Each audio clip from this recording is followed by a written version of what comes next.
Annales akashiques, les encodages mémoriels. Les encodages mémoriels, c'est les supports sur quoi sont inscrits les mémoires akashiques. Nous avons chacun une âme qui est identifiée par une forme de super algorithme. Et par chance, nous n'avons pas accès à ces super algorithmes. Personne ne connaît les super algorithmes de son âme ou de l'âme de son voisin. Fort heureusement. Parce que sinon, si nous avions accès à cet algorithme de calcul, nous aurions accès au programme de l'âme. Nous pourrions le changer. Nous pourrions intervenir dessus. Chaque âme a une identité qui lui est propre. Chaque âme a un programme. Bien ça, c'est l'intimité de l'âme. C'est ce qui la définit en tant que particularité. Lorsqu'on va dans les annales akashiques, on voit des livres, on voit des ouvrages, on voit des recueils. Le livre qui arrive est unique. Il est à chaque fois différent. C'est très touchant de demander à la personne de décrire le livre qui arrive. Ça donne des indications. Et pareil pour les portes. Quand une personne est devant les portes des annales akashiques, eh bien, la structure même des portes va donner des indications. Est-ce que c'est du bois? Est-ce que c'est du métal? Quelle est la forme? Est-ce qu'il y a des dessins? Tout ça, c'est autant d'informations qu'on va décoder à travers une grille de symboles. Et une fois qu'on est dans la bibliothèque, la majorité des personnes voient des livres. Et pourtant, le stockage de l'information au jour d'aujourd'hui dans notre société, ce ne sont plus les livres. C'est-à-dire que l'ère informatique chez les humains a complètement révolutionné le monde et la manière dont nous comprenons la sauvegarde du savoir. Ça a aussi complètement changé la manière dont nous interagissons les uns avec les autres. Lorsque je fournis une lecture annale akashique, eh bien, la personne peut être en France, elle peut être à Nouméa, elle peut être à Tahiti, elle peut être au Canada, elle peut être dans les Antilles. Il y a une espèce de tour du monde de l'information, de la circulation mémorielle, du nettoyage énergétique qui se fait grâce à l'informatique. Et au jour d'aujourd'hui, il y a une espèce de parallèle, de mise en miroir entre ces annales akashiques où sont stockés tout le savoir de l'humanité et en même temps Internet, qui est un véritable autoroute, qui est totalement insondable, c'est-à-dire on parle même de l'Internet profond, une zone auquel nous-mêmes n'avons pas accès, à moins d'être vraiment un très bon informaticien, encore que, il y a des choses qui ne sont pas indexées par Google, et quelque part, bien les deux se mettent en miroir l'un de l'autre. Est-ce que les annales akashiques se sont largement ouvertes avec l'ouverture d'Internet? J'ai envie de répondre oui. C'est-à-dire que en même temps que nous allions sur l'autoroute de l'information, que nous ouvrions largement les connaissances humaines, eh bien, de la même manière, le savoir ancestral s'ouvrait. Alors, c'est pas la première fois dans l'histoire de l'humanité que les annales akashiques sont ouvertes, mais elles s'ouvrent uniquement à des moments clés, à des moments où l'être humain est en plein questionnement, à des changements d'air. Nous savons que le monde de demain, ce n'est déjà plus le monde d'hier. Il y a un certain nombre d'enjeux, que ce soit le réchauffement climatique, que ce soit la gestion des ressources, l'eau en particulier, avec la grande sécheresse qu'il y a eu cet été, tout ce qui est gestion de l'eau va être pris en compte. Il y a des personnes, par exemple, qui viennent me voir en me disant, je veux avoir accès à mes dons. Redevenir sourcier, ça va être un véritable don. Les personnes qui arrivent à se connecter avec les mémoires de l'eau, qui deviennent la pluie, c'est-à-dire, on va dire, on fait une prière pour la pluie. Non, on est la pluie. Et parce qu'on représente la pluie, elle vient. Ça, c'est du savoir à retrouver dans les annales akashiques. C'est du savoir qui est directement applicable pour l'humanité. Si on va dans les annales akashiques, c'est pas uniquement pour soi. Bien sûr, on y va pour soi, c'est une évidence. On y va parce qu'on a des problèmes réels, on y va parce qu'on a besoin de réponses. Mais il y a des transmissions qui sont complètement collectives. Alors, je suis toujours un petit peu déstabilisée, je suis toujours un peu gênée par rapport à la personne qui vient me voir avec des questions très concrètes. Et puis, en même temps, on va lui parler de globalité. Mais ça va lui parler parce que ce sont des personnes, d'abord c'est assez rare quand ça se passe comme ça, mais ce sont des personnes qui vont se mettre au service de la collectivité, qui vont avoir une aspiration collective. Donc quand les réponses viennent en mode collectif, elles ont le niveau, la compréhension et la perception pour l'intégrer, pour dire oui, c'est juste, c'est normal. En fait, la question qu'on va poser aux encodages d'annales akashiques, euh, souvent, c'est quel est le but de ma vie? Quel est le but de mon âme? C'est une question fondamentale, hein. C'est un des grands questionnements humains qui continue d'être la force motrice de notre besoin d'explorer, de connaître, de questionner, de découvrir le monde qui nous entoure. C'est la concrétisation des efforts que nous avons faits pour nous développer, pour nous améliorer. Et alors, ces grandes réponses, elles se manifestent comment? Selon toutes les formes inimaginables, à travers tous les spectres énergétiques, et aussi bien énergétiques que affectifs que cognitifs. Lorsqu'on a des encodages, alors les gens voient arriver il y a d'autres supports. Il y a un support, par exemple, qui est dans la formation, personne n'en a parlé, c'est un encodage cristal. Au lieu de voir un livre, on va voir un encodage cristal. Là, on peut mettre beaucoup plus d'informations qu'un livre. C'est-à-dire que ça concerne des âmes qui ont vécu sur d'autres planètes, qui ont vécu dans d'autres univers. Pourquoi ces âmes, à ce moment-là, viennent sur Terre?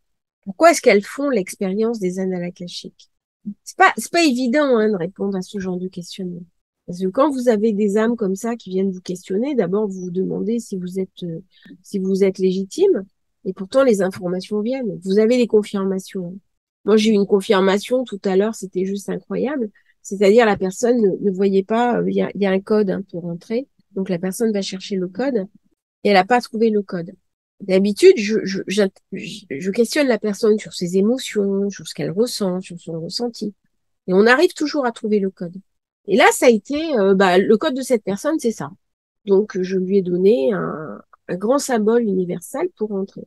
Quand on a été au débriefing, la personne m'a montré son poignet, elle m'a dit, ça m'a fait beaucoup sourire, hein.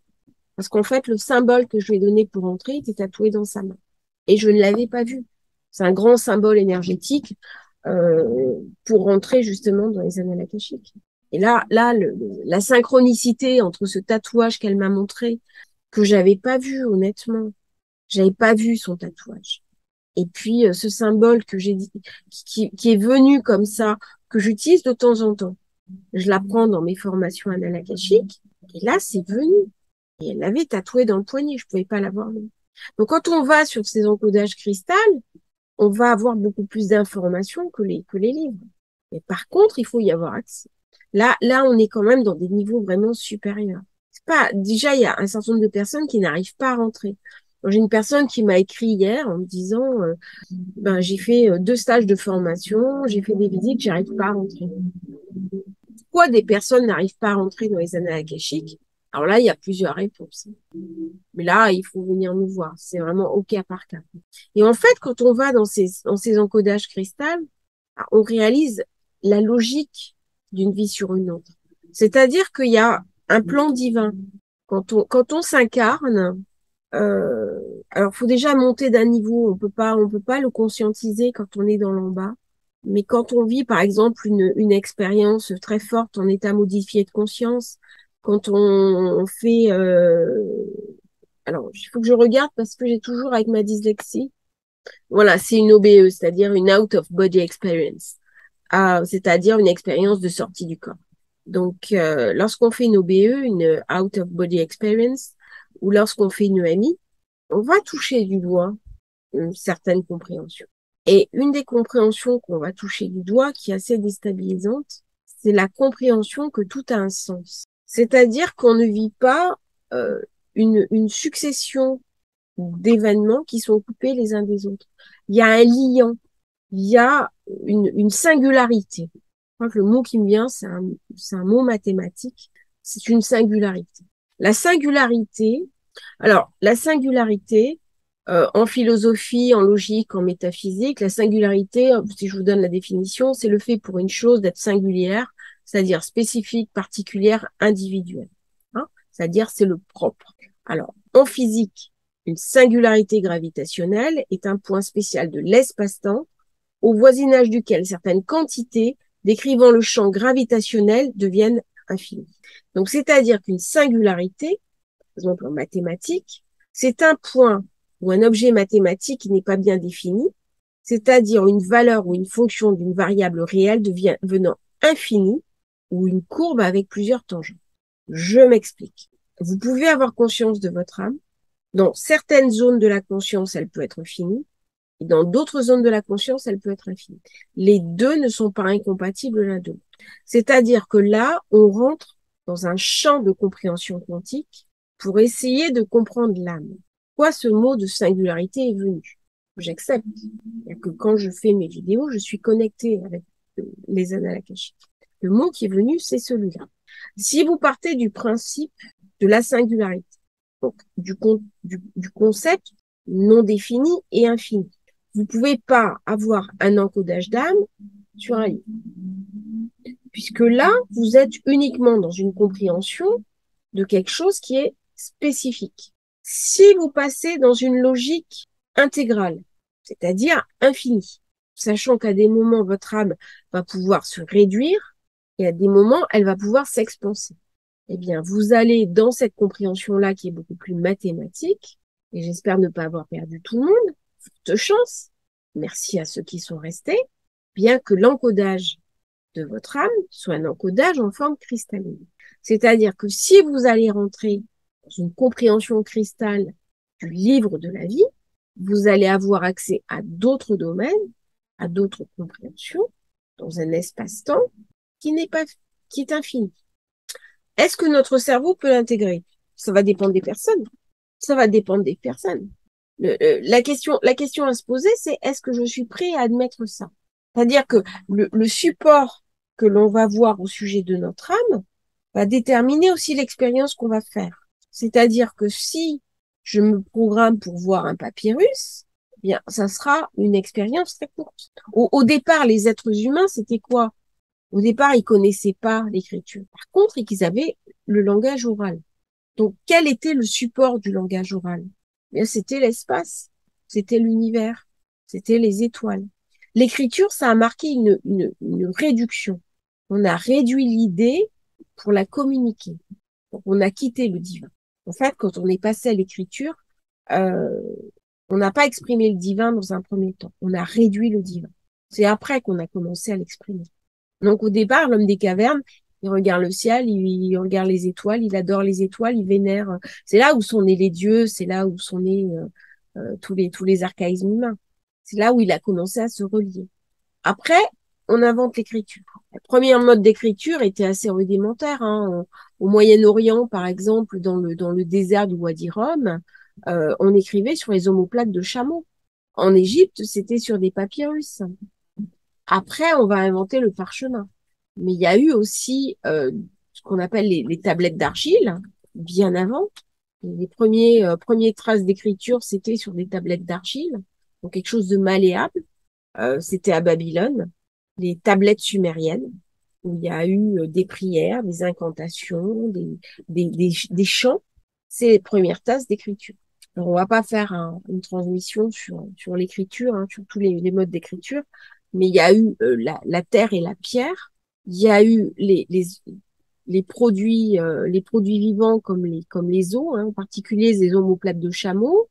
Il y a eu le végétal avec le papyrus, hein, qui vient ou le papier. Le papier, c'est une origine végétale. Et puis les liens, notamment en Amérique du Sud. Là, on nouait comment dirais-je, des liens et en fonction des nœuds, ça voulait dire telle ou telle chose. Quand vous allez dans les annales akashiques, ça peut être intéressant de regarder et pourquoi je vais pas voir mes annales sur tablettes les tablettes sumériennes. Pourquoi je vais pas aller voir des papyrus? Pourquoi je vais pas aller voir donc on peut partir de le très ancien ou partir dans le beaucoup plus futur. Et là on peut faire des expériences, alors pas forcément sur ses propres annales akashiques, mais sur la conscience, la compréhension du monde. Là, on va arriver à faire des choses très intéressantes.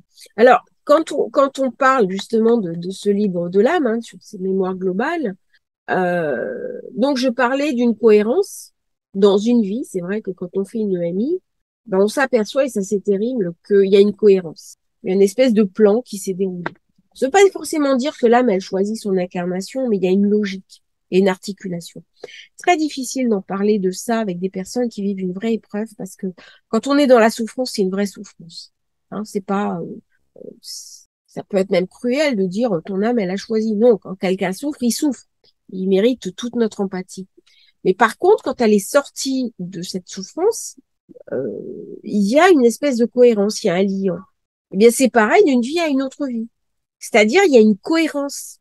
Et en fait, si on admet l'idée des annales akashiques, ça veut dire qu'on admet aussi le principe de la réincarnation.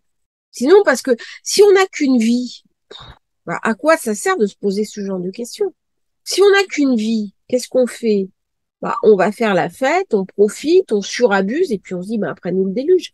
On a une vie complètement matérialiste. Si on est persuadé qu'il y a quelque chose de plus grand que soi, qui nous dépasse, qui est là, on va dans les annales akashiques, c'est complètement différent. Là, on peut en effet rentrer dans une forme de destinée, dans prendre en main son destin, tracer sa voie, le sens de sa vie.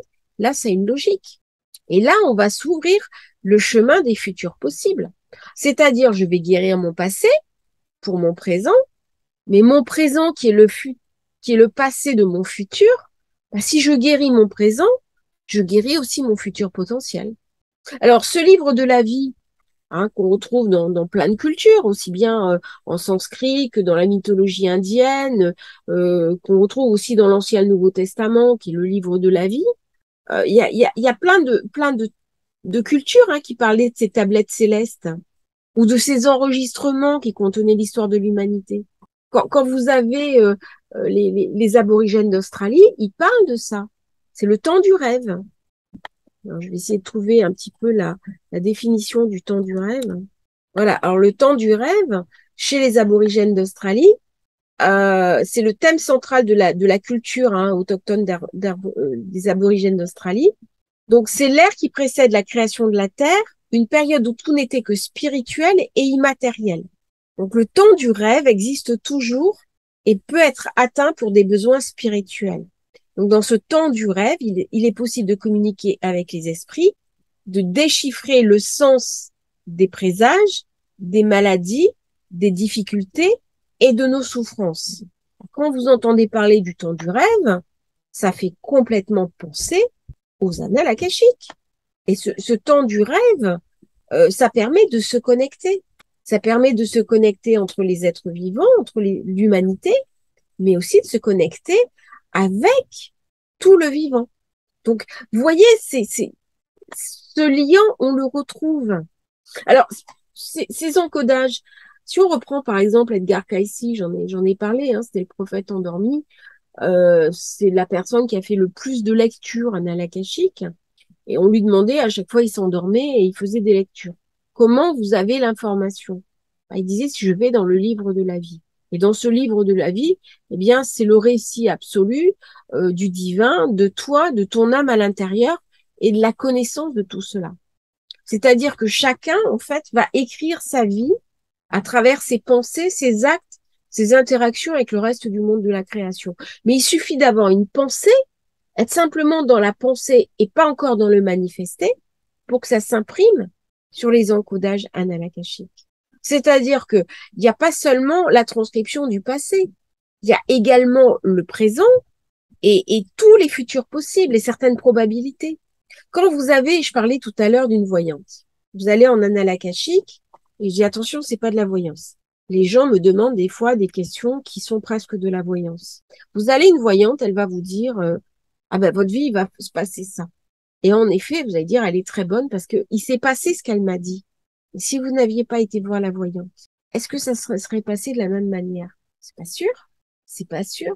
C'est-à-dire, est-ce qu'il n'y a pas une forme de dépossession de son propre pouvoir en allant voir une voyante?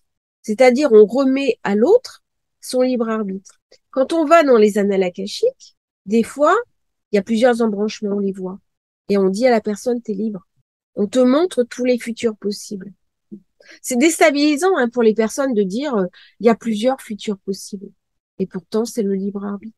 Donc, il y a quelque part le, dans ces encodages, c'est très précieux pour avoir accès à ces futurs possibles. C'est très, très précieux pour avoir accès aussi à certaines choses de son présent, de son passé, mais surtout pour avoir le liant. Le liant, c'est vraiment, c'est l'articulation logique de toute mon histoire. Tout ce qui fait sens, en fait. Et là, tout ce qui fait sens, eh bien, on arrive au sens de l'âme. C'est-à-dire, on va complètement dépasser le sens de la vie pour aller vers le sens de l'âme. Et le sens de l'âme, eh bien, c'est en lien avec justement ces fameux encodages. Alors, des fois, on en trouve une parcelle, mais il faut aussi qu'il y ait une parcelle d'inconnu pour que le mystère soit. Et si le mystère est, il peut se révéler à nous. Si tout était éclairé, ça ne serait pas possible. Il faut aussi qu'il y ait une part de secret, qu'il y ait une part d'inconnu pour que la vie sur Terre soit possible. Si nous étions uniquement dans le révélé, nous n'aurions pas la liberté, nous n'aurions pas le libre arbitre. C'est parce que quelque chose est caché, parce que quelque chose n'est pas dit, que nous pouvons pleinement prendre en main notre destin et conduire notre incarnation de manière à faire du mieux que nous pouvons. C'est un enfant qui, à un moment donné, décide de quitter ses parents pour créer sa propre vie. Bien sûr qu'il va se tromper, bien sûr qu'il va faire des erreurs, mais il aura eu un courage, c'est celui de partir et de construire sa propre histoire. Eh bien, ces encodages cristallins, ces encodages akashiques, ces encodages qui vont nous montrer ce lien que nous gardons d'une vie sur une vie, d'une âme sur une âme qui est la nôtre, et qui n'est jamais ni tout à fait la même, ni tout à fait une autre. Comme dirait ce poème de Verlaine que j'aime tellement, que nous avons lu au soir de nos noces, c'est comme ça qu'était de le faire part avec mon époux. Je fais parfois ce rêve étrange et pénétrant d'une femme inconnue que j'aime et qui m'aime, et qui n'est jamais ni tout à fait la même, ni tout à fait une autre. Et si cette femme, ce n'était pas une femme de chair, mais au contraire cette âme qui est au féminin et qui nous parle de la part la plus sacrée de nous-mêmes. Je vous laisse là-dessus, sur cette méditation de ces encodages akashiques, de cette histoire de l'âme, de découvrir les secrets de l'âme, et pour finir, eh bien, ce poème de Verlaine que j'aime tellement. Belle soirée à vous tous. Merci de suivre la chaîne. N'hésitez pas à vous abonner, à liker, et vos commentaires sont aussi les bienvenus. N'hésitez pas à participer. À demain pour une nouvelle transmission.